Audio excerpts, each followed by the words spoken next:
एक बार केवल राम नाम के एक भगत थे, किसान, गरीब आदमी।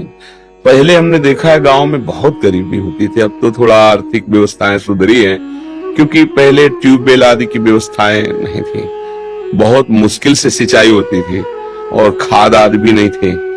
गाय के गोबर आदि की खाद डाली जाती थी। 1 बीघा खेत में 6 मन या 8 मन गेहूं पैदा होता था, अब तो 40-50 मन पैदा होता है। पहले 6-8 मन, बड़ी मेहनत की जिनकी खेती है, और जो कार्य करते हैं तो 8 रुपया 10 रुपया 8 घंटा के थे, फिर और बड़ा तो 20 रुपया, अब तो 500 रुपया है। तो काफी, तो उस समय था कि बहुत ही कम था जो केवल राम, और वो संत सेवी थे। अब मंजूरी करके, अब संत सेवी मतलब संतों का क्या है कि भाव से एक बार आप तो 2 संतों से कहेंगे।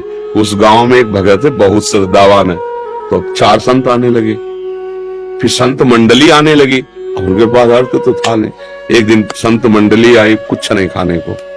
अब आसपास धनी पुरुषों के पास गए कि अगर हमें आप उधार दे दे, जो सेवा कर रहे हैं कर दे, आज हमारे यहाँ बहुत भाग्य खुल गया, संत आए हैं, हम उनको, तो कोई उधार भी देता है तो कुछ देख के देता है ना, अब इसको दे दे, कुछ न जमीन है न रुपया पैसा, कब वापस करेगा, नहीं।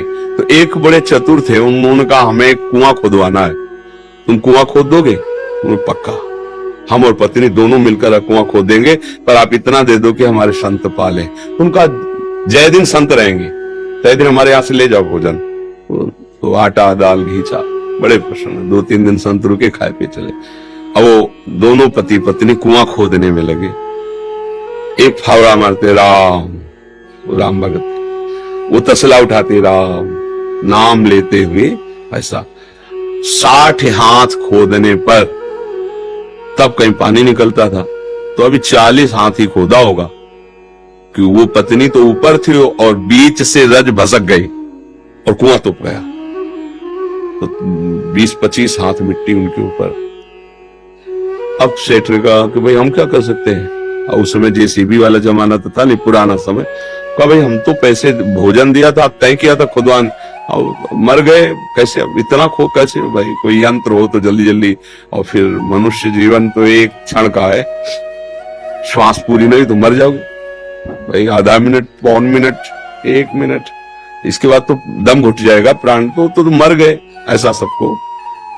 अब पत्नी को समझा बुझा के कुछ दे ले खान पान के, कि भाई वो तो पधारी गए हैं, अब जब आपको जरूरत हो हमसे ले जाना, ये सहयोग कर सकते हैं। अब तो ऐसा तो नहीं कि कुआं खोदा जाए जिंदा मिले।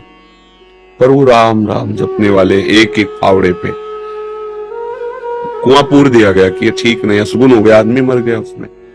एक दिन वहां से कोई राजा निकल रहे थे, मार्ग था, तो उनको सुनाई दिया राम राम। ऐसी मधुर अमृतमयी वाणी की वो अपने रथ से उतरे, उनका ये किस भगत के द्वारा आर्त भाव से भगवान को पुकारा है। बोले यार तो कोई भगत नहीं। बोले नहीं, आवाज के सारे वहां गए। बोले यहां से आवाज आ रही? तो लोगों ने कहा हाँ, 1 महीना पहले कुआं खोद रहे थे केवल राम जी, तो मिट्टी गिर गई तो मर गए। बोले नहीं, आवाज आ रही, सुनो। तो राम राम। अब वो तो राजा थे, तुरंत हुक्म किया, तो बड़े जो राजकीय विभाग सैनिक सब लगे, मिट्टी हटाई गई। तो जहां केवल राम जी बैठे थे ना, वहां 2-3 हाथ ऐसे गुफा सी बन गई थी, एक भी मिट्टी नहीं गई। और जब वहां खोद के पहुंचे तो देखा सामने सुंदर भोग और शीतल जल। 1 महीना हो गए थे दबी हुई। ऐसे बैठने के कारण थोड़ा पीठ टेढ़ी हो गई थी। वो कहा पूरे स्वस्थ, भोजन पानी सब वही। कौन दे रहा है? जो अखिल ब्रह्मांडों को दे रहा है। अगर गृहस्थी में हो, अपना कार्य कर रहे हो और नाम जप कर रहे हो, तो महान भक्त हो। भाई ये बातें हमारी केवल कथा सुनने में तो अच्छी लगती, लेकिन समझ में नहीं आती। अगर हम अपनी नौकरी में, अपने व्यापार में, अपनी किसानी में, अपने भगवान के स्मरण को सम्मिलित कर ले, तो हम महाभागवत है।